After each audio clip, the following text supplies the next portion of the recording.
to open DNSSEC and test the software. We really need people to download the software and try it and tell us what needs to be improved.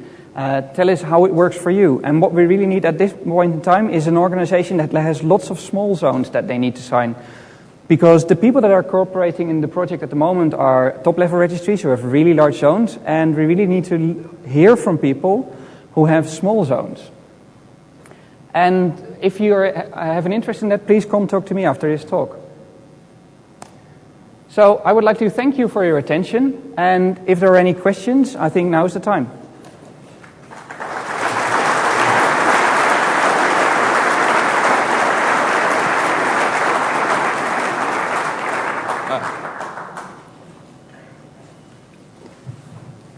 Hi. Hi. What may be a small issue that stands for a wide-scale deployment of DNSSEC is well, it's not a problem as such in Netherlands, but in other countries you can only use state-licensed crypto. For instance, in the former Soviet Union, you can only use GOV. So that's what they're currently trying to tackle there. Okay, let me just see if I understood your question correctly. What you're saying is that in some countries you can't use strong cryptography to sign your zone, so what would you need to do if you're in one of these countries? Is that correct? That's what they're currently working on. Like you have the standard set of, AES and RSA, MD5, and that's currently fixed set, and they're trying to find a way to allow for different crypto if, for instance, your country doesn't allow those crypto to be used. Okay, yeah.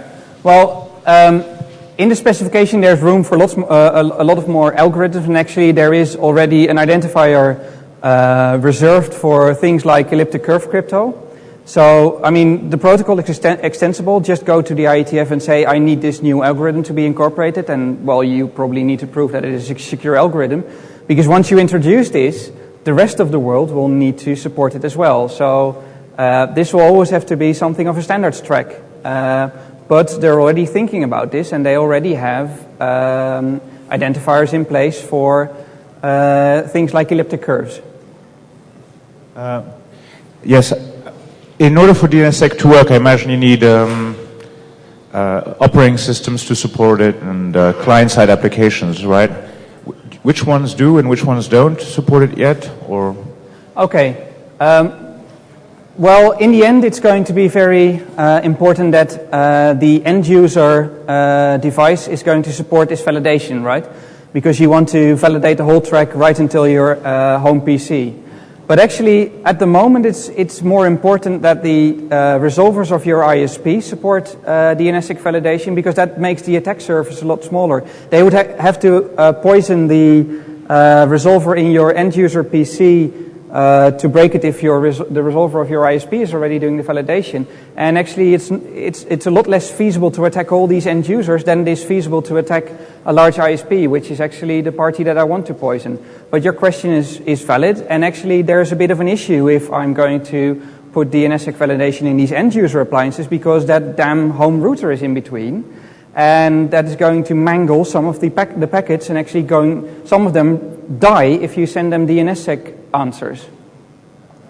So you mentioned a project that makes it easier to use DNSSEC on Power DNS. Are you aware of any tools to make it easier to use on Bind? Is it still the de facto standard? Yes. The zone key tool, which I mentioned, that actually works with Bind, and Bind comes with its own set of tools to do zone signing, so you can use those, but you really need to know what you're doing if you're using those.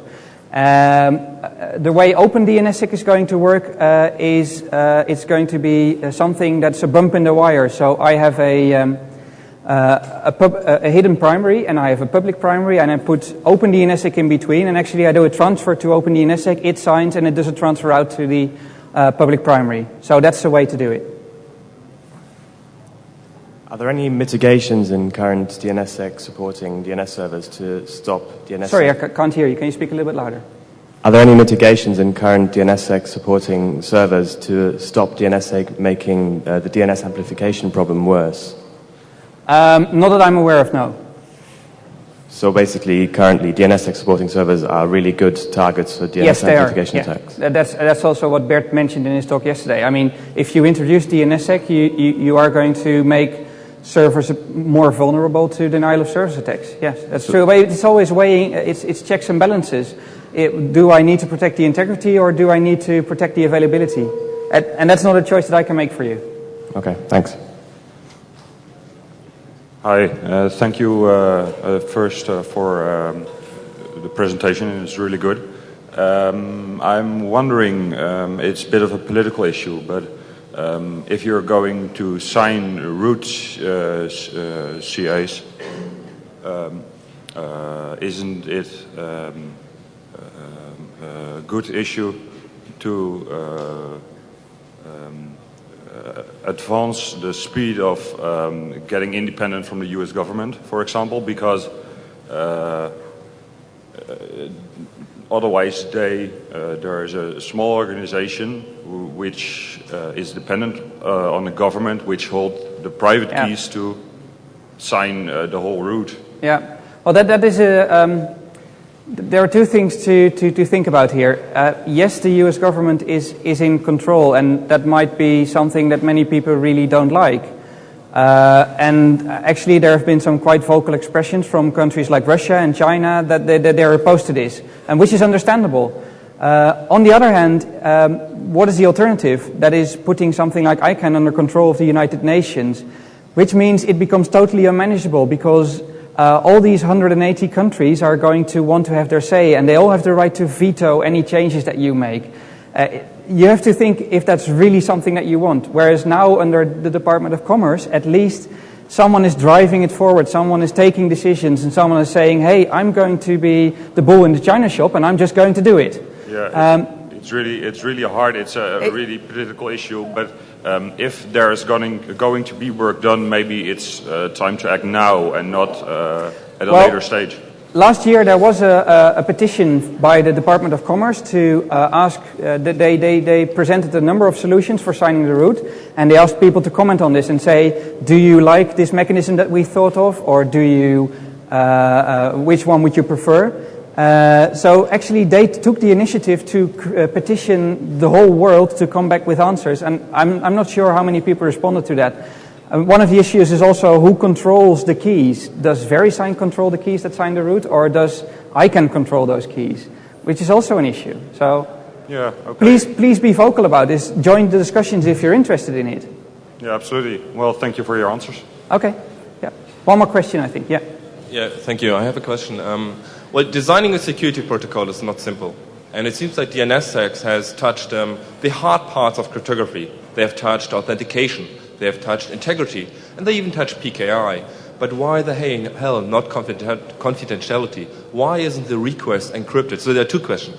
Why hasn't it been included in the standard to encrypt the request and the answer? Yeah. And is there any intention to encrypt in the future? Because quite honestly, that's what I want. If I serve to piggytits.com, I don't want anyone else to know that I've served to piggytits.com. I understand. And it seems like that's the easy path. Really, symmetric encryption is the easy path of cryptography. So why would they go through the effort? Please answer first, yes.